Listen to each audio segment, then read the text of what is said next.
16e séance, bien sûr, toujours en relation avec l'objet d'étude numéro 1, c'est-à-dire le texte historique ou le texte d'histoire. Aujourd'hui, nous allons faire un petit peu un ou quelques points de langue. Je cite notamment, nous allons faire un petit peu de lexique, un petit peu de la grammaire ou la syntaxe. Dans le lexique, toujours, bien sûr, on vous demande à chaque fois si vous avez un examen à faire avec l'étude d'un texte historique, bien sûr, ou un texte ou un sujet, on vous donne toujours la fameuse question, le champ lexical quelquefois, même avant ou deuxième place, placé juste après quel est le thème traité dans ce texte, ou là on parle de quoi dans le texte que vous avez sous les yeux ou là, que vous aurez sous les yeux. Donc, premièrement, nous allons nous mettre d'accord que vous avez déjà lu un texte historique, d'accord? Automatiquement, la question elle est très simple, de quoi va-t-il parler le texte historique? Il va parler d'un événement très important, bien sûr, rappelez-vous la dernière fois, nous avons dit qu'il faut bien choisir l'événement, donc lorsqu'on veut traiter ou parler de cet événement-là, il y a toujours la production d'un texte, et ce texte-là, c'est un texte qui est historique. Nous sommes en train d'étudier toujours le texte historique. Donc, bon, première question, quel est le thème, sujet, l'idée générale un petit peu du texte. La deuxième question qui va suivre, trouver dans le texte le champ lexical en relation avec le mot, ou trouver 4 mots en relation avec tel ou tel mot. Donc c'est la question bien sûr qui vous demande de se référer au texte, de revenir à la lecture du texte et de choisir 4 mots, 4 expressions en relation avec le thème du texte ou avec le mot qui est indiqué bien sûr dans la question. Voilà donc ce que nous allons faire. Une phase d'intégration, c'est-à-dire une activité, des activités, des petites tâches que nous allons essayer de travailler avec vous. Alors imaginons que vous avez lu un texte en relation bien sûr avec notre histoire entre 54 et 62, c'est-à-dire on parle de la guerre, un texte qui va parler de la guerre, et on vous demande de trouver le champ lexical relatif au mot guerre. C'est très simple. Alors relatif au mot guerre, c'est-à-dire tous les mots ou expressions, verbes, adjectifs, adverbes, qui sont en relation avec l'expression guerre. À titre exemple, guerre, je peux par exemple parler de bombe. D'accord? Bombe. La bombe, c'est dans la guerre. Je peux par exemple trouver le mot blessé. Hein? Blessé. Ou mort, ou victime. D'accord? Ou assassinat, et ainsi de suite. Je peux par exemple trouver le mot soldat. Hein? Soldat, c'est-à-dire soit les soldats français. Dans la plupart des cas, on parle que simplement de soldats français. Pourquoi? Parce que, bien sûr, lorsqu'un écrivain français écrit, il parle de l'histoire d'Algérie, il va dire les soldats français, il ne va pas dire le colonialisme ou là, le colon. Mais s'il parle des soldats algériens, il ne va pas dire soldats algériens, mais il va dire simplement maquisard ou frlaga. Donc, le concept ou les deux concepts sont un petit peu différents. Alors, bombe, blessé, soldat. Je peux par exemple trouver le mot Afalen. Afalen ou ALN.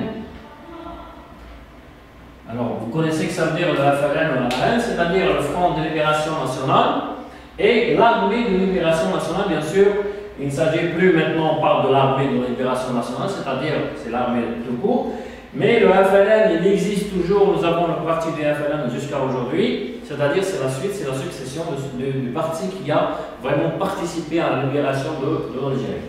Donc, voilà quelques expressions, quelques mots. Je peux trouver des adjectifs, je peux trouver des adverbes, je peux trouver des expressions, propositions, des phrases, moitié-phrases, d'accord? Et ainsi de suite. Alors, le mot guerre, il n'y a pas que cela, il y a d'autres, d'accord? Si par exemple je vais essayer de lire un texte là où il y a par exemple, on parle simplement de cuisine, etc. Dans la deuxième question, première question, on peut trouver par exemple citez-moi, ou la citez-nous, ou la faites sortir du texte 4 mots en relation avec le mot cuisine. C'est-à-dire qu'il y a cuisinier, cuisinière, c'est-à-dire mots de même famille, et je peux trouver d'autres mots. D'accord? École, c'est la même chose. Je sais pas quoi, n'importe quoi, c'est-à-dire toujours en relation avec. Il y a certains mots. L'ensemble des mots appartient au champ lexical, peut-être du thème, peut-être du mot choisi. Donc, le premier exemple, nous l'avons. Le deuxième exemple, le voilà, le football. Football, qui est-ce qui ne connaît pas ce que ça veut dire football? Donc, trouvez-moi des mots en relation avec le mot football, qui appartient au champ lexical de football. Je peux par exemple trouver le mot joueur. D'accord? Alors, joueur, il est soit un amateur, un joueur amateur, soit un joueur professionnel. Voyez? Un professionnel, c'est-à-dire son travail c'est jouer un match de foot. Deuxièmement, je peux par exemple trouver le mot stade. D'accord? Stade, c'est-à-dire le lieu. Dans le stade, il y a des rencontres de foot. Il y a des rencontres. Et ces rencontres entre équipes. Vous voyez? Par exemple, nous avons un joueur, vous voyez, le joueur il est soit amateur, soit professionnel. Toujours en relation avec le mot football, nous avons un stade, parce qu'on joue un match de foot dans un stade. Le stade, il y a une rencontre amicale, officielle, entre deux équipes, une équipe nationale et une équipe étrangère, ou soi-disant une rencontre internationale. Avec le football toujours, je peux trouver par exemple le mot but, le mot spectateur, bien sûr plusieurs, le mot public, il y a le public qui siffle, le public qui crie, etc. Et bien sûr, parmi les mots, je peux par exemple trouver dans un match de foot, le plus important, c'est monsieur l'arbitre qui siffle le commencement ou la fin, ou un coup franc, etc. Donc, voilà que veut dire le champ lexical, c'est-à-dire tous les mots, expressions, verbes, adjectifs, etc. qui sont en relation avec tel ou tel mot. Ça, c'est pour la première partie du lexique. C'est-à-dire, je peux par exemple trouver un champ lexical relatif, un champ lexical bien sûr toujours en étroite relation avec tout ce qui, soit avec le thème, lorsqu'on parle de thématique, soit avec un mot. Là, il s'agit d'un champ lexical relatif. Dans la deuxième partie, nous allons trouver le mot syntaxe. Ici, nous sommes en train, si vous voulez, de vous expliquer qu'est-ce que je dois trouver dans un texte qui est texte historique. Il est un petit peu spécial, ça on le sait. Alors, bien sûr, dans le texte, je peux trouver par exemple une nominalisation. Je peux trouver, rappelez-vous la dernière fois, un présent de l'indicatif à valeur historique. Je peux trouver par exemple des phrases à la voix active et à la voix passive. Et je peux trouver par exemple une marque ou des marques de l'objectivité, qui veut dire que la phrase déclarative c'est une marque d'objectivité, la tournure impersonnelle c'est une autre marque d'objectivité, et le pronom indéfini utilisé bien sûr dans des phrases c'est toujours une troisième marque d'objectivité. Donc ça c'est un petit peu général, je vais essayer de vous expliquer qu'est-ce que ça veut dire. Alors, nominalisation, c'est très simple. Nous avons une phrase qui contient un sujet, un verbe et un complément. Je vais rendre cette phrase verbale en phrase nominale pour gagner un petit peu d'espace. Donc, par exemple, je peux dire le FLN déclenche la guerre, ou là le début de la guerre. le début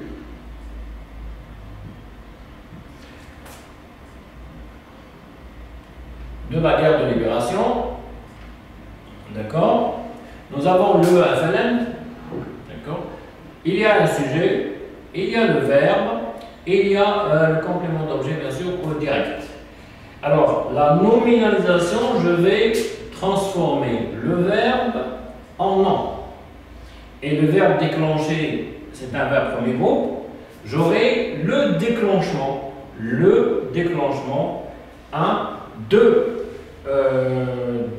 débuts de la guerre par le FLN. Et attention, ce n'est pas une phrase à la forme passive. Lorsque vous avez dit, plutôt lorsque vous avez lu qu'il y a par. Je vais l'écrire si vous voulez. Merci, excusez-moi. Mais je vais l'effacer encore une fois pour vous expliquer ce que veut dire le déclenchement. Alors, le verbe, rappelez-vous, il déclenche, devient le déclenchement.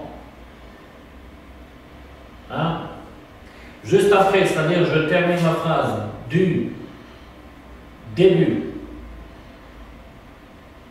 de la guerre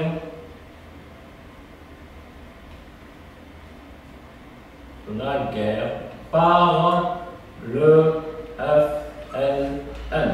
Voilà donc. Alors, cette phrase-là, c'est une phrase nominale. On ne s'intéresse pas à celui, si vous voulez, qui a déclenché la guerre, c'est le FLN. Il est placé en troisième position. Donc, le plus important, c'est-à-dire lorsque j'ai transformé l'action du verbe, lorsqu'il était conjugué dans la phrase précédente, par le nom, le déclenchement, pour donner, si vous voulez, presque un petit peu un autre goût sérieux, si vous voulez, le déclenchement, malgré que la première, elle était plus sérieuse aussi. Donc, mais la première, le plus important, c'est le FLN. Maintenant, le plus important, c'est l'action, c'est rendre en exact, c'est-à-dire mettre en évidence l'action et non pas celui qui a fait l'action. Donc, voilà le rôle de la forme nominale. Dans le deuxième, le présent de l'indicatif à valeur historique. D'accord? Normalement, je dois vous donner des exemples, mais revenez au texte du manuel. Histoire de l'Algérie, histoire du football, etc. etc. Il y a toujours l'utilisation de présent de l'indicatif. Le présent de l'indicatif ici a une valeur historique. Nous avons dit c'est pour rendre l'action plus vraie, plus actuelle. Et on suppose que le lecteur, lorsqu'il va lire cette information ou les informations avec des verbes qui sont conjugués ou au présent de l'indicatif, il va dire pourquoi ils sont conjugués au présent de l'indicatif. C'est tout simplement pour rendre l'action plus vivable, pour revivre l'action elle-même, c'est-à-dire voilà, pour la rendre plus actuelle. Donc, la voix active, la voix passive, le professeur explique la leçon. La leçon est expliquée par le professeur, c'est la même chose que le déclenchement, sauf que là il y a une forme nominale, mais dans la forme passive, c'est le complément d'objet qui vient se placer avant, c'est-à-dire au début, et lorsqu'il est placé au début, c'est-à-dire c'est lui qui devient le plus important. Quelquefois on s'oublie, on s'efface avec le pronom indéfini en. Mais là, nous avons, si vous voulez, une transposition de place pour rendre le complément d'objet qui est à la forme active un sujet passif à la forme passive et c'est lui qui devient le plus important. Donc la voix active et la voix passive. Quatrièmement, les marques de l'objectivité. Vous avez vu dans un texte historique, le souci majeur de l'auteur, c'est être objectif, c'est-à-dire être réel, être vrai, être authentique, rappelez-vous la dernière fois. Donc qu'est-ce qu'il lui faut comme outil pour être objectif? Tout simplement, il doit, c'est-à-dire utiliser des phrases déclaratives. Bon, la phrase déclarative, bien sûr, des phrases déclaratives. Deuxièmement, il va utiliser aussi la tournure impersonnelle, c'est-à-dire avec quelquefois le il qui n'a impersonnel, et le verbe, il est entendu, il est connu, il est ceci, il est cela. Donc, c'est toujours par souci d'objectivité de la part de l'auteur. Et dernièrement, bien sûr, on peut utiliser le pronom indéfini en. C'est dans une phrase déclarative, il y a la présence d'un pronom ou le début de la phrase par un pronom indéfini, c'est tout simplement pour rendre l'action de la phrase qui se trouve à l'intérieur de la phrase, c'est-à-dire on a un exemple, on a bombardé, si vous voulez, on a détruit le pont qui existe entre par exemple telle ville ou telle ville. Le en, c'est presque indéfini parce que je ne vais pas connaître celui qui a fait l'action, mais ce qui m'intéresse le plus dans cette phrase, lorsqu'elle commence par un pronom indéfini, c'est l'action elle-même, c'est-à-dire le fait de bombarder le pont. J'aurais bien aimé l'utiliser à la forme passive, mais quelquefois la forme passive, on ne peut pas tout transformer à la forme passive. C'est pour cela qu'on utilise le pronom indéfini pour mettre en exergue, mettre en évidence l'action de elle. Donc voilà, si vous voulez, les quelques points de langue que nous aurons l'occasion de parler, de reparler encore une fois et des fois, lorsque nous aurons l'occasion toujours de lire et d'étudier des textes, bien sûr, avec vous dans les prochaines vidéos, Inch'Allah. Donc, rappelez-vous, le lexique, la question qui se place toujours après, quel est le thème traité, c'est le champ lexical. Le champ lexical, c'est tous les mots, verbes, adjectifs qui sont en relation avec le thème ou avec un mot, bien sûr, choisi.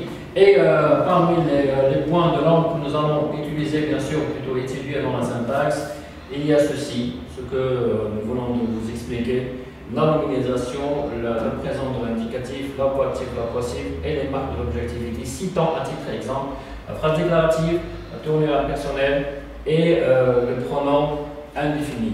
Donc, j'espère que vous avez bien compris, vous avez bien saisi la différence entre le champ lexical, thématique, relationnel et les autres points de langue. On se verra, Inch'Allah, dans les prochaines vidéos.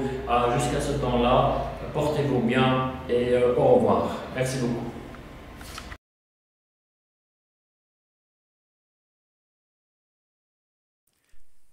شكرا على المشاهدة.